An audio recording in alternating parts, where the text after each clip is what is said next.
Hi everyone, তোমরা যারা যারা 2026 সালে জেনপাস ইউজি বা এএনএম জেএনএম পরীক্ষা দিয়েছো তাদের অনেকের থেকে আমরা একটা বিষয় সম্পর্কে জানতে পারছিলাম যে স্যার রেজাল্ট কবে বের হবে, আমাদের রেজাল্ট কবে নাগাদ বের হওয়ার সম্ভাবনা রয়েছে।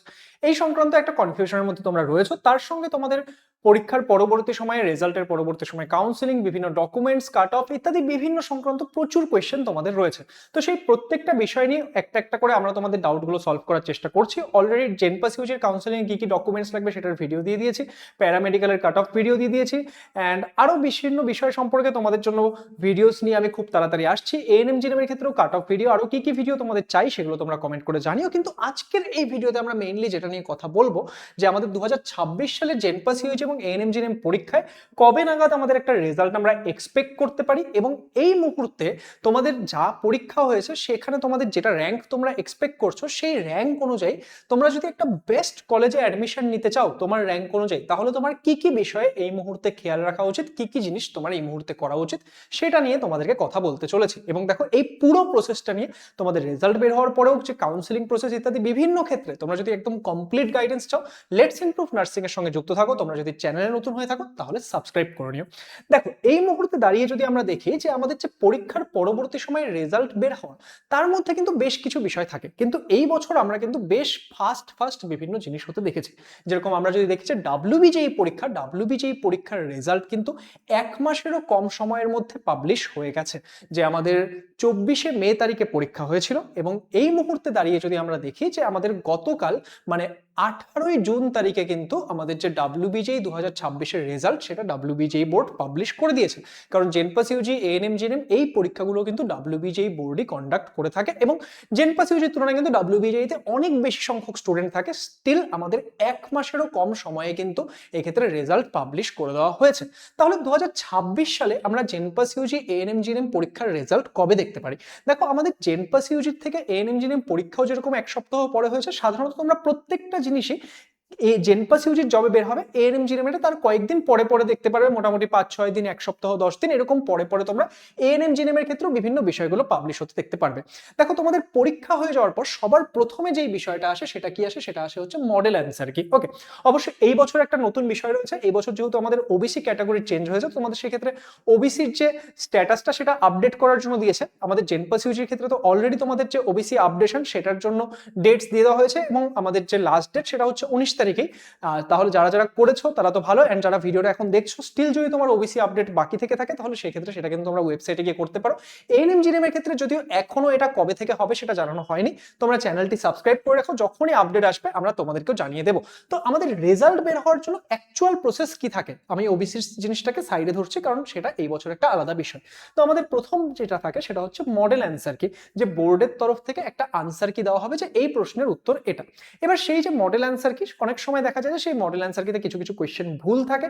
তো সেটা চ্যালেঞ্জ করার জন্য আমাদেরকে একটা সময় দেওয়া হয়, সাধারণত 1 থেকে 2 দিনের কাছাকাছি সাধারণত সময় থাকে। এবং সেই সময় আমরা কি করতে পারি, সেই সময় কিন্তু আমাদের যদি মনে হচ্ছে কোনো একটা কোয়েশ্চেন ভুল রয়েছে, মানে কোনো কোয়েশ্চেনের উত্তর ভুল রয়েছে, সেটা আমরা চ্যালেঞ্জ করতে পারি। এবার এটার জন্য আমাদের একটা সময় থাকে।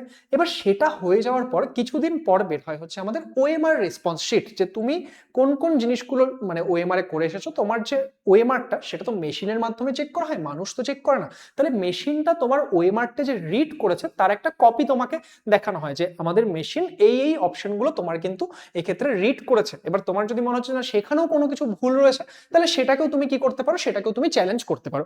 এবার এই যে চ্যালেঞ্জ করার ব্যাপারটা, সেখানে কি হয়, সেখানে কিন্তু আমাদের টাকা দিয়ে চ্যালেঞ্জ করতে হয়। যেরকম আমরা যদি একটা কোয়েশ্চেন চ্যালেঞ্জ করতে চাই তাহলে সেই ক্ষেত্রে আমাদের 500 টাকার প্রয়োজন হয়। এবার স্বাভাবিকভাবে ওএমআর রেসপন্স শিট সেটা তো সবার আলাদা আলাদা, কিন্তু মডেল অ্যান্সার কি সেটা তো সবার জন্য সেম থাকে। সেখানে সাধারণত আমরাই কিন্তু তোমাদের হয়ে প্রত্যেক বছর এই চ্যালেঞ্জটা সেটা করে দিই। অ্যান্ড তোমাদেরকে একটা জিনিস মাথায় রাখো যে একজন চ্যালেঞ্জ করলো যেটা হবে, 10জন চ্যালেঞ্জ করলো একটাই ব্যাপার। তো সেই জন্য তোমাদের আলাদা করে যদি মডেল অ্যান্সার কিতে কোনো রকম কোনো কিছু ভুল থাকলো সেটা আমরাই তোমাদের হয়ে চ্যালেঞ্জ করে দেবো, তোমাদেরকে সেখানে কোনো রকম মাথা ঘামানোর প্রয়োজন নেই। তোমরা জাস্ট জানাতে পারো যে স্যার এই অপশনগুলো আমাদের ভুল মনে হচ্ছে বা কিছু। আচ্ছা, ওএমআর রেসপন্স শিটের পর নেক্সট আমাদের যেটা আসে সেটা আসে হচ্ছে ফাইনাল অ্যান্সার কি। দেখো, মডেল অ্যান্সার কিতে যদি কোনো রকম কোনো ভুল থাকলো বা কিছু থাকলো সেটা সংক্রান্ত আমরা তোমাদের হয়ে চ্যালেঞ্জ করলাম। তারপর কি, তারপর বোর্ড সেই অপশনগুলোকে একবার রিচেক করে দেখে। রিচেক করার পর তাদের যদি মনে হয় যে না হ্যাঁ সত্যিই ভুল হয়েছে এখানে, তাহলে সেটা তারা মডিফাই করে নিয়ে তারা দেয় হচ্ছে ফাইনাল অ্যান্সার কি, এবং এই ফাইনাল অ্যান্সার কি তার বেসিসেই কিন্তু তোমাদের রেজাল্ট বের হয়। এবং ফাইনাল অ্যান্সার কি যেই দিন পাবলিশ হয় সাধারণত তার পরের দিনই কি হয়, তার পরের দিনই তোমাদের রেজাল্ট পাবলিশ হয়ে যায়। এবার এই মুহূর্তে দাঁড়িয়ে আমরা যদি নোটিস করি যে আমাদের যে জেনপাস ইউজি বা এএনএম জিএনএম কোনোটার ক্ষেত্রে কিন্তু এখনো মডেল অ্যান্সার কি পাবলিশ হয়নি। তাহলে মডেল অ্যান্সার কি পাবলিশ হবে, তারপরে ধরে নাও যে 2 দিনের কাছাকাছি তোরা উইন্ডো দেবে যে আমাদের চ্যালেঞ্জ করার জন্য। তারপর তোমরা যদি মোটামুটি ধরে নাও যে 1 সপ্তাহ পর যদি ওএমআর রেসপন্স শিটও দেয়, তারপর বেশ কিছুদিন পর ওরা কি দেবে, আমাদের ফাইনাল অ্যান্সার কি দেবে, এবং যেই দিন ফাইনাল অ্যান্সার কি দেবে তার পরের দিনই কিন্তু হবে, তার পরের দিনই তোমাদের রেজাল্ট বের হবে। এবার ওএমআর রেসপন্স শিট যেদিন দিচ্ছে সেটা চ্যালেঞ্জ করার জন্য তোমাদের একটা পার্টিকুলার টাইম দেওয়া হবে। তো এই সমস্ত কিছু যদি আমরা অ্যানালাইসিস করি অ্যান্ড আমাদের ওভারঅল জিনিসটাকে যদি আমরা ভাবি, তাহলে এই মাসে তোমরা জুন মাসে তো রেজাল্ট পাচ্ছ না সেটা একদম ধরে রাখতে পারো। যেটা মোটামুটি এক্সপেক্টেড মনে হচ্ছে যে জুলাই মাসের তোমরা কিন্তু 20 তারিখের মধ্যে তোমাদের যে জেনপাস ইউজির রেজাল্ট সেটা আমাদের ম্যাক্সিমাম চান্স রয়েছে যে জুলাই মাসের 20 তারিখের আগেই তোমরা পেয়ে যাবে। এবং আমাদের যে এএনএম জিএনএম এর রেজাল্ট সেটাও তোমরা এক্সপেক্ট করতে পারো যে জুলাই মাসের 3rd উইকের দিকে বা লাস্টের দিকে তোমাদের হয়তো এএনএম জিএনএম এর রেজাল্ট বের হবে। কিন্তু এই বছর কিন্তু আমরা WBJE বোর্ড থেকে সমস্ত প্রসেস অনেক তাড়াতাড়ি দেখতে পাচ্ছি। আশা করা যায় যে আমাদের এই টাইমের মধ্যে ওরা প্রপারলি রেজাল্ট দিয়ে দেবে। এবার রেজাল্টের পরবর্তী সময়ে কি স্টার্ট হবে, রেজাল্টের পরবর্তী সময় স্টার্ট হবে তোমাদের কাউন্সেলিং। তো পুরো কাউন্সেলিং প্রসেসে কিন্তু আমি তোমাদের গাইড করব, তার জন্য সবাই চ্যানেলে অবশ্যই যুক্ত থাকবে। এবার কথা হচ্ছে যে এই মুহূর্তে আমাদের যদি কাউন্সেলিং এর সময় যে আমাদের কাউন্সেলিংটা স্টার্ট হবে, তোমরা তো মোটামুটি একটা আইডিয়া পেয়ে গেছো যে কার কিরকম কি মার্কস আসতে চলেছে। তাহলে সেই ক্ষেত্রে তোমার এখন কি কি কাজ করা উচিত যাতে তুমি তোমার র্যাঙ্ক অনুযায়ী বা তোমার মার্কস অনুযায়ী একটা বেস্ট কলেজ পেতে পারো। দেখো সবার প্রথম যেটা কাজ সেটা হচ্ছে তুমি কাউন্সেলিং প্রসেসটা না সেটা একটু ভালো করে বুঝে নিতে পারো, যাতে করে কি হয় যে কাউন্সেলিং এর সময় তুমি কিভাবে জিনিসগুলোকে অ্যাপ্লাই করবে, কিভাবে তুমি চয়েস ফিলিং করবে সেটা তোমার কাছে ক্লিয়ার থাকে। কারণ প্রসেসটা ক্লিয়ার থাকলে সেটার আউটকামটাও তুমি বেস্ট পেতে পারবে। এবার এটার সাথে সাথে তোমার আরেকটা কি কাজ করা উচিত, ডকুমেন্ট। দেখো প্রত্যেক বছর কাউন্সেলিং এর সময় প্রচুর স্টুডেন্ট যেটা সমস্যায় পড়ে যে তাদের এই ডকুমেন্ট নেই, ওই ডকুমেন্ট নেই, এই বিভিন্ন বিষয়। তো জেনপাস ইউজি 2026 এর কাউন্সেলিং এ কি কি ডকুমেন্ট লাগতে পারে সেটার অলরেডি একটা ভিডিও দিয়ে দিয়েছি, যারা দেখোনি দেখে নিও। আর যারা এএনএম জিএনএম রয়েছে তোমাদের জন্য না হয় আমি একটা আলাদা করে ভিডিও দিয়ে দেবো, মোস্টলি সেম টাইপের ডকুমেন্টই লাগে, তাও তোমাদের যদি বুঝতে অসুবিধা হয় এএনএম জিএনএম এর জন্য আমি আলাদা করে একটা ভিডিও দিয়ে দেবো। তো এই ডকুমেন্টগুলো সেগুলো তোমরা এখন থেকে রেডি করা স্টার্ট করো। যেরকম তোমাদের ডমিসাইল সার্টিফিকেট, তারপর যাদের বিভিন্ন ক্যাটাগরি রয়েছে সেক্ষেত্রে ক্যাটাগরি সার্টিফিকেট, এই বিষয়গুলো তোমরা এখন থেকেই অল্প অল্প করে রেডি করা স্টার্ট করো। তোমরা চাইলে মেডিকেল সার্টিফিকেটের কাজটা সেটাও অল্প অল্প করে এগিয়ে রাখতে পারো, ঠিক আছে। তো এই পুরো প্রসেসটা তোমরা এখন এগিয়ে রাখার চেষ্টা করো, যাতে যখন কাউন্সেলিং স্টার্ট হবে তখন তুমি প্রপার চয়েস ফিলিং আর ডেটা অ্যানালাইসিস এগুলোর পেছনে সময় দিতে পারো। এন্ড তোমাদের পরীক্ষার মানে কাউন্সেলিং এর সময় ভেরিফিকেশনে গিয়ে যাতে ডকুমেন্টস এর জন্য তোমার কাউন্সেলিং না আটকায় সেই জন্য ডকুমেন্ট এখন থেকে রেডি করা স্টার্ট করো। যারা ওবিসি তাদের ক্ষেত্রে ওবিসি এনসিএল বের করা, ইডব্লিউএস ক্যান্ডিডেটের ক্ষেত্রে ইডব্লিউএস সার্টিফিকেট বের করা, এগুলোতে সাধারণত সময় লাগে। তো সেই কাজগুলো চেষ্টা করো এগিয়ে রাখতে।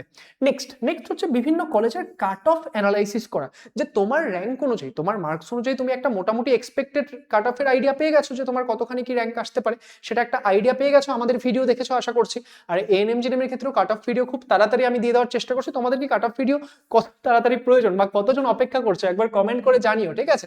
কারণ তাহলে আমি তোমাদের জন্য সেটা তাড়াতাড়ি করে তৈরি করে দেওয়ার চেষ্টা করব। ওকে, এবার এখানে বিষয়টা বোঝো যে কাট অফ অ্যানালাইসিস করলে তাহলে কি হবে যে তুমি তোমার র্যাঙ্ক অনুযায়ী কোন কলেজটা পেতে পারো বা কোন কোর্সটা পেতে পারো সেটার একটা আইডিয়া থাকলে কলেজ সাজানোর সময় তোমার হেল্প হবে। যদিও আমি তোমাদের জন্য একটা কলেজ সাজানোর লিস্ট বানিয়ে দেওয়ার চেষ্টা করবো, কিন্তু সেটা পার্সেন্ট টু পার্সেন্ট একটু ভ্যারি করে।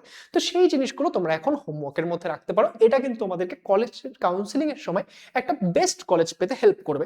এবার এখানে আরো যেটা বিষয় ইম্পর্টেন্ট সেটা কি, যে এই মুহূর্তে তোমরা আর কি কিভাবে নিজেদের যে টাইমটাকে সেটাকে প্রপারলি কাজে লাগাতে পারবে। দেখো যাদের একটা মার্কস হায়ার দিকে আসছে তারা তো বুঝতে পারছো যে আমি একটা ভালো কলেজ পেয়ে যাবো, তারা এক্ষেত্রে কাউন্সেলিং এর জন্য প্রিপারেশন করো, তার সাথে সাথে না বিভিন্ন এক্সট্রা স্কিলস শেখাতে কাজ করো। যেরকম তোমরা সবাই নার্সিং ফিল্ডে যেতে চাচ্ছ তাই না, তো সেই নার্সিং ফিল্ডে কমিউনিকেশন স্কিল একটা ইম্পর্টেন্ট স্কিল হয়ে দাঁড়ায়। তো সেই ক্ষেত্রে কমিউনিকেশন স্কিল ইমপ্রুভ করার উপরে ফোকাস করো।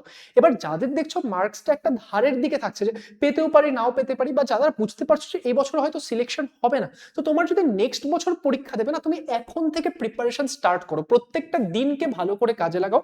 কারণ তুমি যদি নেক্সট বছরের জন্য ড্রপ নিচ্ছ, এই এক একটা দিন চলে যাওয়া মানে কি তোমার থেকে একটা অপরচুনিটি এক্ষেত্রে কমে যাচ্ছে। সেই ক্ষেত্রে প্রত্যেকটা দিনকে কাজে লাগাও, তোমার যে পড়াশোনাটা সেটা স্টার্ট করে দাও। যাদের সাইডের দিকে রয়েছে, মানে যাদের একদম ধারের কাছে মার্কস গুলো থাকছে, তাদের এই মুহূর্তে কোনো কোর্স কেনার প্রয়োজন নেই। তোমরা সিম্পল ইউটিউব থেকে পড়াশোনা স্টার্ট করতে থাকো, তোমরা পড়তে থাকো। যদি কোনো কারণে গিয়ে পরীক্ষায় মানে সিলেকশন না হলো, তখন না হয় তোমরা কোর্স নিলে। কিন্তু যাদের এই মুহূর্তে মার্কস কম দেখছো, তাদেরকে আমি সাজেস্ট করবো, দেখো যদি ড্রপ নিচ্ছ, চেষ্টা করো একটা কোর্সে এনরোল করে তারপরে তোমরা পড়াশোনা করতে। এবার তোমাদের যদি কোর্সের প্রয়োজন হয়, জেনপাস ইউজি অ্যান্ড এএনএম জিএনএম দুটোর জন্যই কিন্তু আমাদের যে 2027 সালের কোর্স, সেটার ক্লাসেস খুব তাড়াতাড়ি স্টার্ট হচ্ছে এবং অ্যাডমিশন স্টার্ট হয়ে গেছে। তোমরা এই নাম্বারগুলোতে কন্ট্যাক্ট করতে পারো, এই নাম্বারগুলোতে কন্ট্যাক্ট করে বা আমাদের লেটস ইমপ্রুভ অ্যাপ ডাউনলোড করে তোমরা কিন্তু অ্যাডমিশন নিয়ে নিতে পারো। এবার এই হচ্ছে পুরো বিষয় যে তোমাদের এক্সপেক্টেড রেজাল্ট কবে আসতে পারে, তোমাদের এই মুহূর্তে কি কি করা উচিত এবং কিভাবে সময়টাকে ইউটিলাইজ করা উচিত। তোমাদের যদি আরো কোনো বিষয়ে ডাউট থাকে, যেই বিষয়ে হেল্প করতে পারি আমরা, সেটা তোমরা কমেন্ট করে জানিও। আমি সেই বিষয়গুলোতে অবশ্যই তোমাদের জন্য ভিডিও বানিয়ে দেওয়ার চেষ্টা করব। লেটস ইমপ্রুভ নার্সিং এর সঙ্গে যুক্ত থাকো, তোমাদের পুরো বিষয়ে গাইডেন্স প্রোভাইড করার জন্য আমি রয়েছি এবং তোমাদের সমস্ত কিছু স্মুথলি যাতে কমপ্লিট হয় সেটার খেয়াল আমি রাখবো। অল দ্য বেস্ট সবাইকে, and thank you so much.